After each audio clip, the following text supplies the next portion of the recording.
নবী করিম সাল্লাল্লাহু আলাইহি ওয়াসাল্লামকে আল্লাহ তাআলা বলেছেন, হে নবী আপনি বলেন, আহলে বাইতদেরকে বলেন যে আমি তোমাদের কোনো উপকারে আসবো না। আমি জানি না কিয়ামতে আমার সাথে আল্লাহ কি ব্যবহার করবেন, এবং আমি এও জানি না আল্লাহ তোমাদের সাথে কি ব্যবহার করবেন। কোরআন। এরপরে রাসূলুল্লাহ হযরতে ফাতেমা, হযরত আলী, হাসান, হোসেন, আহলে বাইত সকলকে ডেকে বললেন, ও ফাতেমা, রাসূলুল্লাহর মেয়ে হিসাবে কিয়ামতে তোমার কোনো ফায়দা নাই। ও আলী, রাসূলুল্লাহর জামাই হিসাবে কিয়ামতে তোমার কোনো ফায়দা নাই। ও হাসান আর হোসেন, কিয়ামতের দিন মুহাম্মদ সাল্লাল্লাহু আলাইহি ওয়াসাল্লামের নাতি হিসাবে তোমার কোনো ফয়সালা নাই। আমল যদি ভালো হয় জান্নাতে চলে যাবে। আমলটাই ঠিক করে নিতে হবে। কাজী কিয়ামতে নবী করিম সাল্লাল্লাহু আলাইহি ওয়াসাল্লাম যেখানে বলছেন যে আমি তোমাদের কোনো উপকারে আসবো না, আহলে বাইতকে বলবেন আমাদের জন্য উপকারে আসবেন তিনি। আল্লাহ কর্তৃক সুপারিশের দায়িত্ব তিনি পাবেন, এবং সুপারিশ যার যার জন্য আল্লাহ নির্ধারিত করবেন তারা ছাড়া আমভাবে পাইকারি দরে সকলেই সুপারিশ প্রাপ্ত হবে, এ আশা করা দুরাশা মাত্র। এই জন্য আমাদের শরীরটাকে আমরা কি জান্নাতের দিকে নেব না জাহান্নামের দিকে নেব, সেটার জন্য গড়তে হবে নিজেকে। একটা শের বলে শেষ করব। আমল সে জিंदगी बनती है, ये जन्नत भी व जहन्नम भी। अमल से जिंदगी बनती है, ये जन्नत भी व जहन्नम भी। ये खाकी अपने फितरत है, न नारी न नूरी। আমল সে জিंदगी बनती है, আমল দিয়ে জীবন গড়ে, নইলে পরে এই দেহটা জান্নাতের মাটি দিয়েও তৈরি নয়, জাহান্নামের আগুন দিয়েও তৈরি নয়। আমল দিয়েই এই দেহটা জাহান্নামে যাবে, আর নেক আমলের কারণেই এই দেহটা জান্নাতে চলে যাবে। সুবহানাল্লাহ। ইয়া আইয়ুহাল্লাযীনা আমানু দুখুলু ফিস সিলমি কাফা।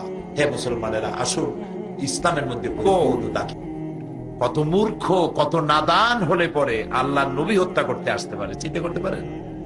আচ্ছা, সেই মানুষটি যখন নবীকে হত্যা করতে আসলেন তখন তার কানের মধ্যে কোরআন ঢুকে গেল। কানের মধ্যে কি ঢুকলো? তিনি যখন শুনলেন তাহা মা আনজালনা আলাইকাল কুরআনা লিতাশকা, কোরআনের আয়াত কানের মধ্যে ঢুকে কলজের মধ্যে গিয়ে ঢুকছে। হযরত ওমর বোন রে ভগ্নিপতি রে পিটাই টিটাই থুইয়া তারপরে কোরআনের আওয়াজ শুনতে পেয়ে বুঝতে পারলো যে নিশ্চয়ই এরা জান দিতে চায়, তবু কোরআন ছাড়বে না। কি মজা এই কোরআনে, আমাকে নিয়ে চলো মুহাম্মদ সাল্লাল্লাহু আলাইহি ওয়াসাল্লামের কাছে। নবী করিম সাল্লাল্লাহু আলাইহি ওয়াসাল্লাম তখন বসা ছিলেন কয়েকজন সাহাবী নিয়ে গোপন একটা ঘরে। হযরতে আলী বলছেন, হযরত হামজা বলছেন, ইয়া রাসূলুল্লাহ, আমি দেখতে পাচ্ছি ওমর আসতেছে তরবারি নিয়ে, আমাকে হুকুম করুন, আমি তাকে দেখে নিই। রাসূলুল্লাহ বললেন, না, আসতে দাও, তাকে আসতে দাও। হযরত ওমর তরবারি হাতে নিয়ে, তরবারিটা হাতে আছে, ওই অবস্থায় ঢুকেছে। রাসূল জিজ্ঞেস করলেন, ওমর কি মতলব নিয়ে এসেছো? ওমর বলছেন, মতলব তো খুবই খারাপ ছিল, খুব কুমতলব নিয়ে এসেছিলাম, কিন্তু কোরআন তো আমাকে উলট পালট করে দিল। আমি এখন জীবনের 26টি বছর অন্ধকারের মধ্যে কাটিয়ে দিয়েছিলাম, আমি এখন আলোর সন্ধান চাই। আল্লাহর নবী বলেন, ওমর তুমি পড়ে নাও লা ইলাহা ইল্লাল্লাহু মুহাম্মাদুর রাসূলুল্লাহ।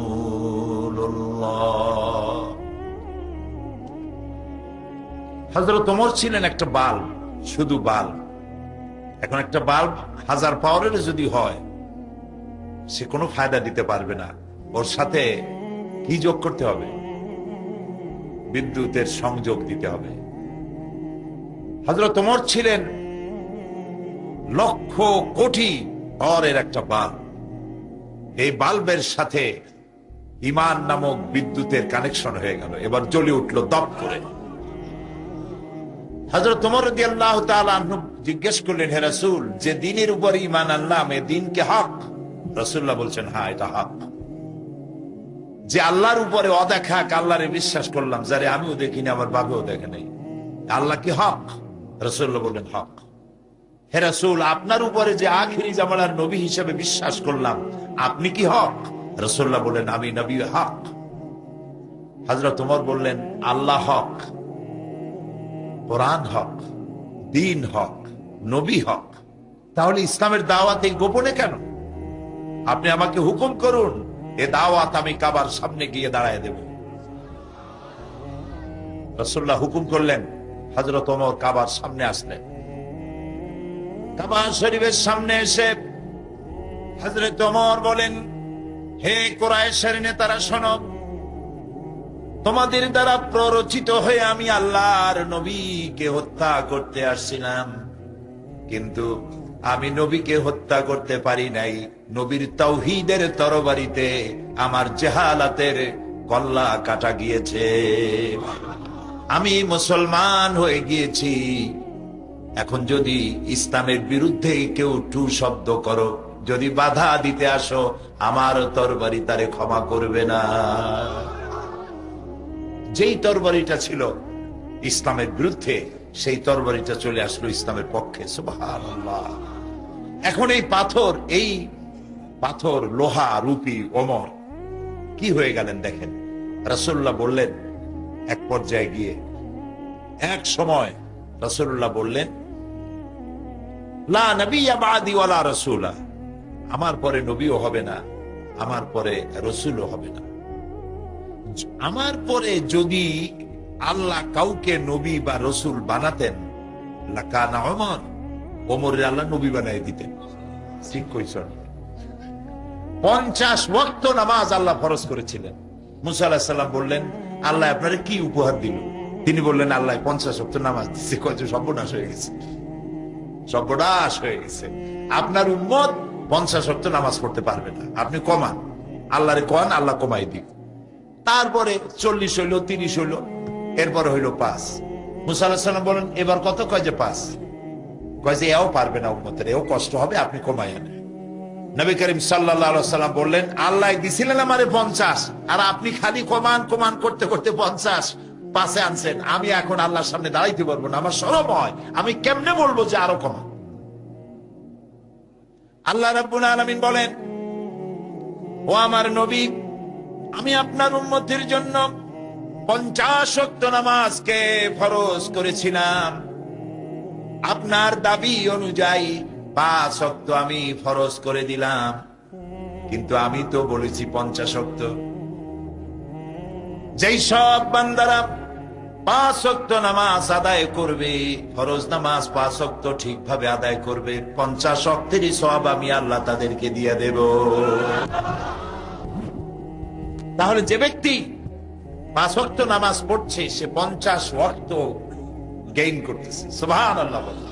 5 ওয়াক্ত যে পড়তেছে, সে 50 ওয়াক্ত গেইন করতেছে, লাভ করতেছে।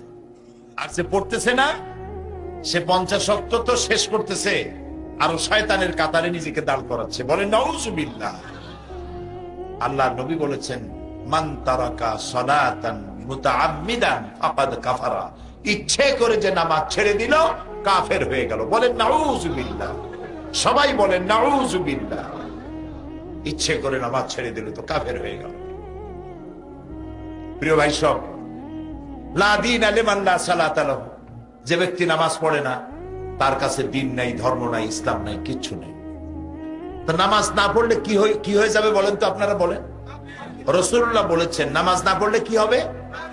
বিশ্বাস করুন আমার মুসলমান ভাইরা, যারা নামাজ পড়ে না, বালেগ হয়েছে, নামাজ পড়ে না, ইচ্ছে করে নামাজ ছাড়ে, তারা নিজেদেরকে মুসলমান বলে দাবি করার অধিকার হারায় ফেলে। অধিকার নেই। আর একটা কঠিন হাদিস শুনাই, বলবো। রাসূলুল্লাহ বলেছেন, যে ব্যক্তি ইচ্ছে করে নামাজ ছেড়ে দেয়, তার উপরে আল্লাহর কোনো দায়িত্ব নাই। ইন্না লিল্লাহি ওয়া ইন্না ইলাইহি রাজিউন। আল্লাহর কোনো দায়িত্ব নাই তার প্রতি। আরেকটি হাদিস হচ্ছে, যে ব্যক্তি ইচ্ছে করে নামাজ ছেড়ে দেয়, আল্লাহ এবং রাসূলের সাথে তার সম্পর্ক ছিন্ন হয়ে যায়, কাট হয়ে যায়। আমরা কি চাইবো আল্লাহ রসুলের সাথে আমাদের সম্পর্ক নষ্ট হয়ে যাক? চাইবো? তা আমরা কি এখন ওয়াদা করতে পারবো জীবনে আর নামাজ ছাড়বো না? পারবো ওয়াদা করতে? যারা পারবেন শুধুমাত্র তারা, আর যারা পারবেন না তারা নয়। শুধুমাত্র ওই সব লোক হাত উঁচু করবেন যারা ওয়াদা রক্ষা করতে পারবেন। দুই হাত উঁচু করেন,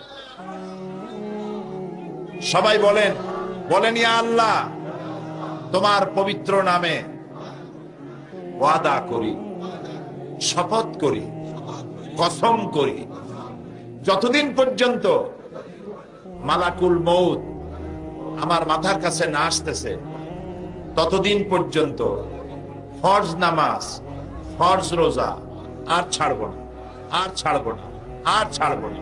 এবার জোরে বলেন ইয়া আল্লাহ, আমার আজকের এই কসম আমার মৃত্যু পর্যন্ত আমাকে পালন করার তৌফিক দাও। আমিন, আমিন ইয়া রাব্বাল আলামিন। সকলে হাত নামা, আল্লাহ যেন কবুল করেন। আমরা বলি আমিন, সবাই বলি আমিন। পর্দা করবেন। বাড়িতে যে বিবি আছে, মেয়ে বড় হয়েছে, বোন আছে, আপনার অধীনস্থ যারা আছে, পর্দায় রাখবেন। মদ এবং জুয়া থেকে বাঁচবেন। এখন মদ জুয়ার পরিবর্তে, মদের পরিবর্তে আমাদের দেশে ফ্যান্সি ডিল আসছে। এই বৈরাগী বাজার, বিয়ানী বাজার টাজার এইসব জায়গায় আসে নাই মনে হয়, আসছে, সব জায়গায় আইছে। এখন খিতা খরমায় চতুর্দিকে ফ্যান্সি ডিল, মদ আসে আর ঢুকে পড়ছে। এখন করবেন কি? উপায় কি? উপায় হলো, এগুলো বুড়ো মানুষে খায় না। বুড়ো মানুষে খায় খুব কম, খায় না বললেই চলে। এগুলি যুবকরাই বেশি খায়। এই যুবকদেরকে ফিরাইতে হবে। ড্রাগ এডিক্টেড হওয়া, মদ খাওয়া হারাম। যুবকেরা ভালো করে শোনো, আমি বিশ্বাস করি, মনে করি বৈরাগী বাজারের যুবকেরা খুব ভালো। বলেন আলহামদুলিল্লাহ। খারাপ ছেলেদের সাথে বন্ধুত্ব করবা না।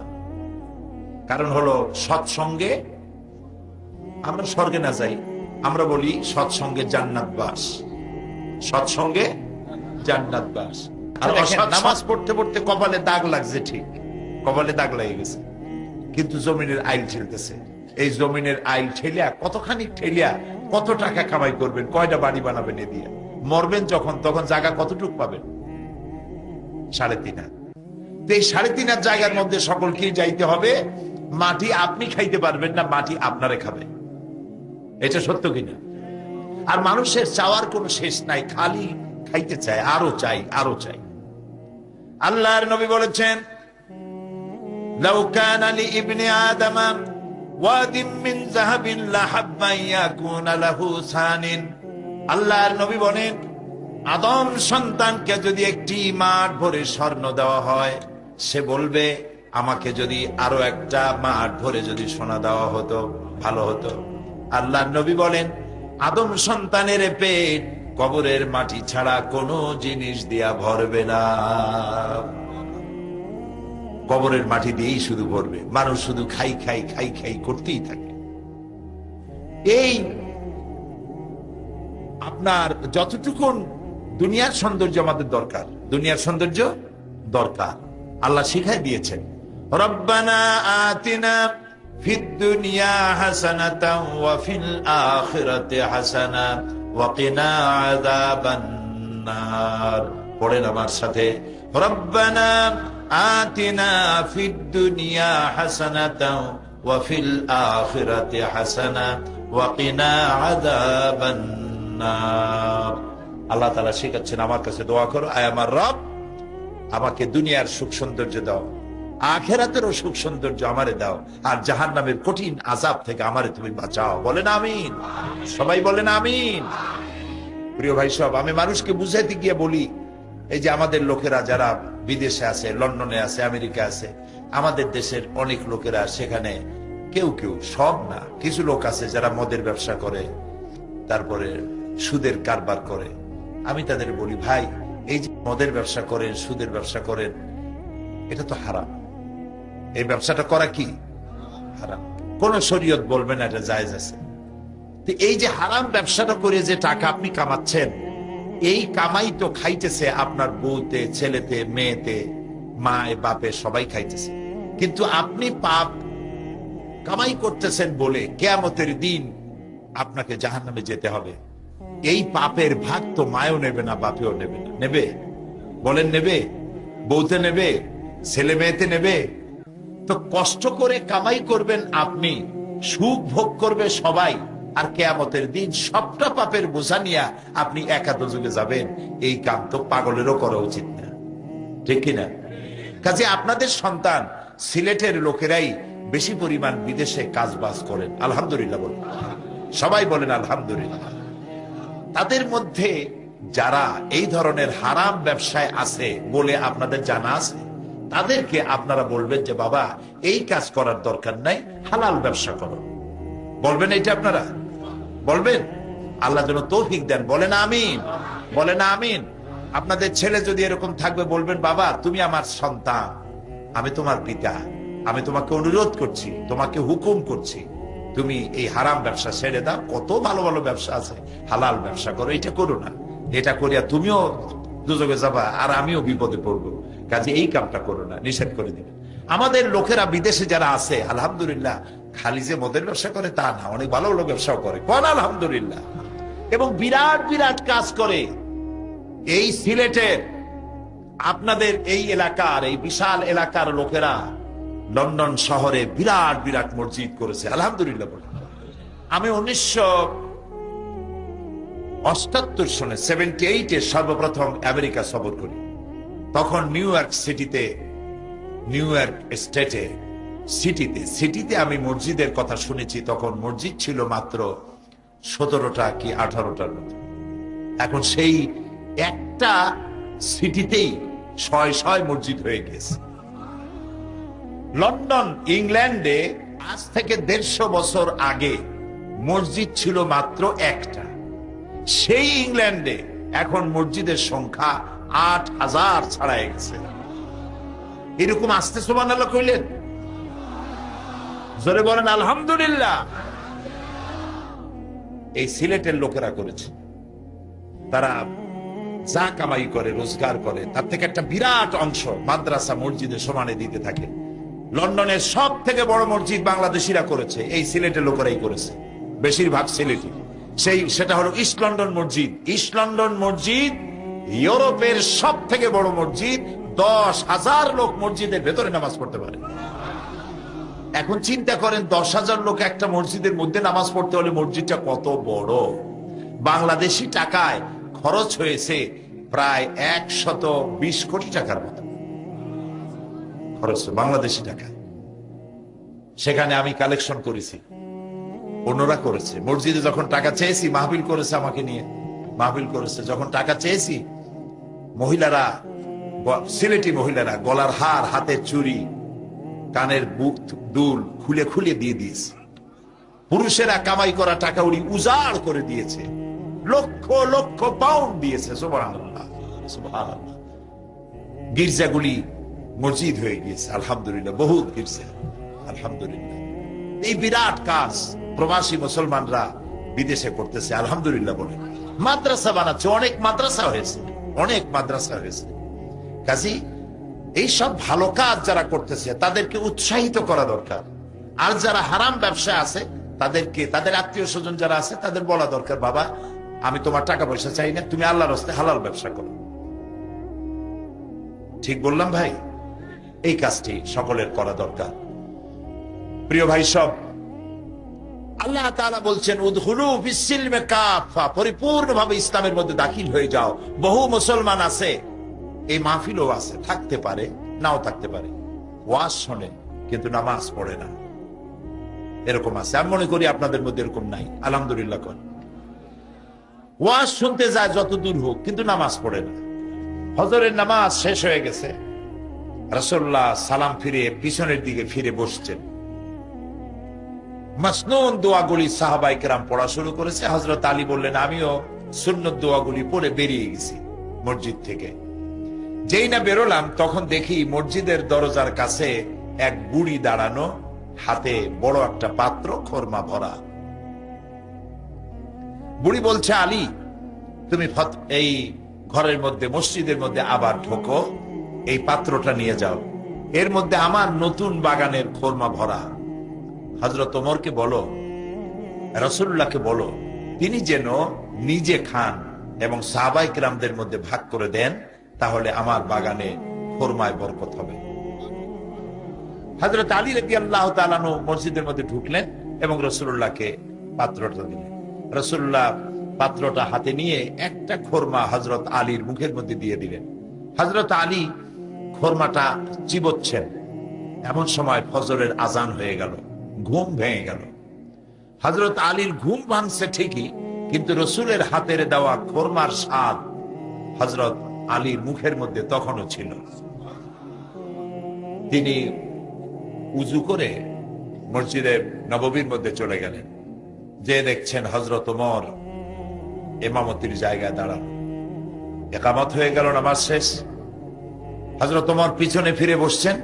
হযরত আলী রাদিয়াল্লাহু তাআলা আনহু তিনি সুন্নত দোয়াগুলি পড়ে মসজিদ থেকে বেরিয়েছেন। গেটের সামনে গিয়ে দেখেন এক বুড়ি দাঁড়ানো, হাতে এক পাত্র খরমা। এখন কি স্বপ্ন না বাস্তব? এখন এটা বাস্তব। বুড়ি বলছেন, ওমর, হে আলী, এই খরমাগুলি নিয়ে যাও, আমার নতুন বাগানের খরমা নিয়ে হযরত ওমরকে দাও, তিনি নিজে খাবেন আর রাসূলুল্লাহর সাহাবীদের মধ্যে ভাগ করে দেবেন, তাহলে আমার খরমার বাগানে বরকত হবে। হযরত ওমর চিন্তা করছে, স্বপ্নে দেখলাম, স্বপ্ন এরকম বাস্তব হয় নাকি? সাথে সাথে কি আশ্চর্য, তিনি খরমা নিয়ে গেলেন ভিতরে, হযরত ওমরকে দিলেন আর ঘটনাটা শুনাইলেন। হযরত ওমর পাত্রটা হাতে নিয়ে একটা খরমা উঠাইয়া হযরত আলীর মুখের মধ্যে দিয়ে দিলেন। হযরত আলী খরমাটা খেতে খেতে বললেন, ইয়া ওমর জিদনি তামরাতান উখরা, হে ওমর, এই খরমার জাতটা খুব ভালো, এত সুন্দর মিষ্টি লাগতেছে, তুমি আমার একটা বেশি দাও। আমার যদি দুই একটা বেশি দাও তাহলে কারো ভাগে কম পড়বে না, খরমা তো বেশি আছে, আমাদের দাও না একটা বেশি। হযরত ওমর বলছেন, ইয়া আলী, লাউ আন্না রাসূলুল্লাহ সাল্লাল্লাহু আলাইহি ওয়াসাল্লাম যাদাক লাজিদনাক। হে আলী, স্বপ্নের ভিতরে রাসূলুল্লাহ যদি তোমারে একটার বেশি খরমা দিতেন, আমিও তোমারে একটার বেশি খরমা দিতাম। হযরত আলীর চোখ গেছে এত বড় হয়ে, কয় কি? হযরত আলী বলছেন, ইয়া ওমর, আহিয়া রুইয়া রাইতাহা আম হিয়া গায়বুন আমিত্তালাতা আলাই। হে ওমর, এটা কি তুমি আমার মতো স্বপ্নে দেখছো, না গায়ব থেকে তোমাকে জানানো হয়েছে? তুমি জানলা কেমনে যে রাসূলুল্লাহ আমারে একটা খরমা দিছিলেন? হযরতে ওমর বলছেন, ইয়া আলী, ওয়াল্লাহি মা হিয়া রুইয়া ওয়ালা গায়ব। হে আলী, আল্লাহর কসম, এটা স্বপ্নও নয়, আমি তোমার মতো স্বপ্নও দেখি নাই, আর গায়েব থেকেও আমাকে এটা জানানো হয়নি। ওয়ালাকিন্নাল মুমিনা ইযা আখলাসা কলবাহু ইয়ারা বিনুরিল্লাহ। আসল কথা হচ্ছে, একজন আল্লাহর বান্দা যখন আল্লাহর জন্য হয়ে যায়, একজন আল্লাহর গোলাম যখন আল্লাহর জন্য নিবেদিত হয়ে যায়, তখন আল্লাহর সাহায্যই সে দেখতে পায়। সুবহানাল্লাহ। এবার চিন্তা করুন, হযরত ওমর কোথায় ছিল, কোরআন তাকে কোথায় উঠায় দিল। সুবহানাল্লাহ বলবেন না? এই জন্য কোরআনের সাথে যদি কেউ আদব রক্ষা করে, কোরআনকে সম্মান করে, কোরআন অনুযায়ী জীবন চালায়, আল্লাহ তাআলা, সে যদি জিরো থাকে আল্লাহ তারে হিরো বানায় দেন। সুবহানাল্লাহ। আর যদি কোনো হিরো কোরআনের সাথে বেয়াদবি করে, তাহলে আল্লাহ তাআলা তাকে হিরোরে কি বানায়? শূন্যের কোটায় পৌঁছায় দেয়, পচায় দেয়। দুনিয়ায় কোনো নাম থাকে না, কামও থাকে না, বদনাম, কেউ সম্মান করে না। এগুলি আমরা দেখছি, ইতিহাসেও পড়েছি, চোখেও দেখছি। প্রিয় ভাই সব, তো এই কোরআন আসলো পৃথিবীর মানুষের কল্যাণের জন্য। আলহামদুলিল্লাহ বলেন, সবাই বলেন আলহামদুলিল্লাহ। দাখিল হয়ে যাও। আমরা যদি সবাই ইসলামের মধ্যে পরিপূর্ণ দাখিল হইতে পারি, আমাদেরকে কেউ মারতে পারবে না। সুবহানাল্লাহ। এই যারা আমাদেরকে সন্ত্রাসী বলে, আমি ইউরোপ আমেরিকার বক্তৃতা করি, তো সেসব জায়গায় আল্লাহর মেহেরবানি প্রত্যেক বছর আল্লাহ নেয়। আমি বলি, দেখো, আমাদের সন্ত্রাসী করে লাভ নেই, সন্ত্রাসী তোমার দেশে, আমার দেশে না। এই যে ইউরোপ আমেরিকার বেলা 4টার সময় সব মার্কেট বন্ধ হয়ে যায়, কোন মার্কেট খোলা থাকে না, ইমার্জেন্সি কয়েকটা ফার্মেসি ছাড়া আর কিছু খোলা থাকে না, সব বন্ধ। তা বললাম তোমরা বন্ধ করো কেন? এই জন্য বন্ধ করো যে সন্ত্রাসীদের হাত থেকে বাঁচতে পারবে না, চুরি হতে পারে, ডাকাতি হতে পারে, লুটপাট হতে পারে। এই ভয়তে বেলা 4টার সময় ইউরোপ আমেরিকা সব দোকান বন্ধ। আমার দেশে যাও তো, এই যে সন্ত্রাসী কই আমাদের এত গাড়ি দাও, আমাদের দেশে যাও, বিয়ানী বাজার, বৈরাগীর বাজার, বৈদ্যের বাজার, হবিগঞ্জ, কুলাউড়া, তারপরে এই লালখা বাজার, এরপরে তাজপুর, বিশ্বনাথ, লালা বাজার, গোয়ালা বাজার, এইসব জায়গাগুলি দেখে আসো তো। রাত 2:30, 2টা, 3টে পর্যন্ত আমাদের দেশের বাজারে কেনা বেচা হয় না? হয় কিনা? কোটি কোটি টাকার বিক্রি হয়, পুলিশ খুঁজেও পাওয়া যায় না, ভর্তা খাইতেও পাওয়া যায় না। ওই সেখানে তো এই ধরনের সন্ত্রাসী আমরা দেখি না। আমার দেশে সন্ত্রাসী যায় এখন যা শুরু হয়েছে, এগুলো সংক্রামিত অন্য কোন জায়গায় থেকে আসা, এখান থেকে না, এগুলি রাজনৈতিক ষড়যন্ত্র। কথা বুঝতে পেরেছেন? আমাদের দেশের লোক ভালো, সব থেকে ভালো, আলহামদুলিল্লাহ। জোরে বলেন আলহামদুলিল্লাহ। আমরা যদি ভালো মুসলমান হইতে পারি, কেউ আমাদের মারতে পারবে না। ইসলাম সন্ত্রাসে বিশ্বাস করে না, কোনদিন করে না। আমাদের দেশে সন্ত্রাসী কাজগুলি যারা করছে, আমরা আল্লাহ তাআলাকে বলবো যে আল্লাহ তাআলা তুমি দয়া করে ওদেরকে ধরায় না। বলেন আমিন, সবাই বলেন আমিন।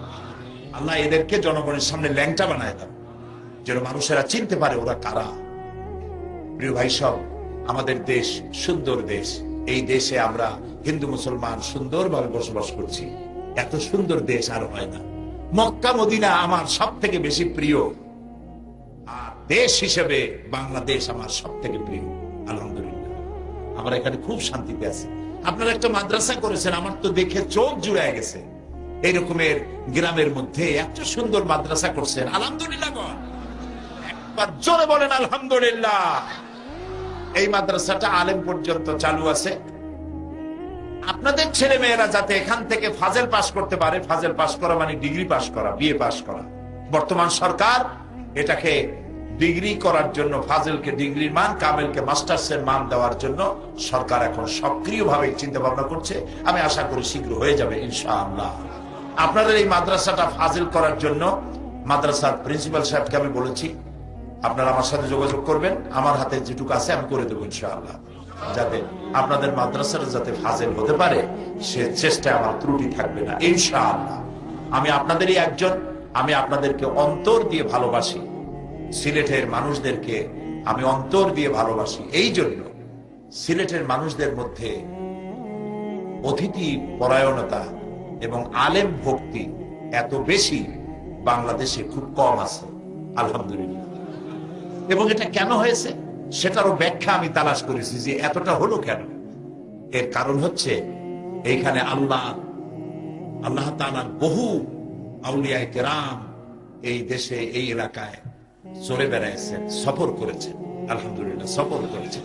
তাদের পদচারণা আর আলেম ওলামাও, তাদের বরকতে বহু আলেমের পয়দা হয়েছে এই সিলেটের মাটিতে। সিলেটের মাটিও ভালো, সিলেটের মানুষও ভালো, আলহামদুলিল্লাহ। বড় বড় আলেম এই ময়দানে পয়দা হয়েছে, বড় বড় ওলিউল্লাহ এই মাটিতে শুয়ে আছে, সুবহানাল্লাহ। কাজী আমরা যেন আমাদের জীবনটাকে সুন্দর করতে পারি, ভাগ্যটাকে সুন্দর করতে পারি, আল্লাহ সেই তৌফিক আমাকে হযরত শাহজালাল রাহমাতুল্লাহ আলাইহি আমাকে কিয়ামতে কিছু করতে পারবেন না। আমার কথা আমাকে নিজেকে গড়ে নিতে হবে। কথা কি বুঝছেন? হযরত শাহজালাল তো দরকেনার, দূরের কথা।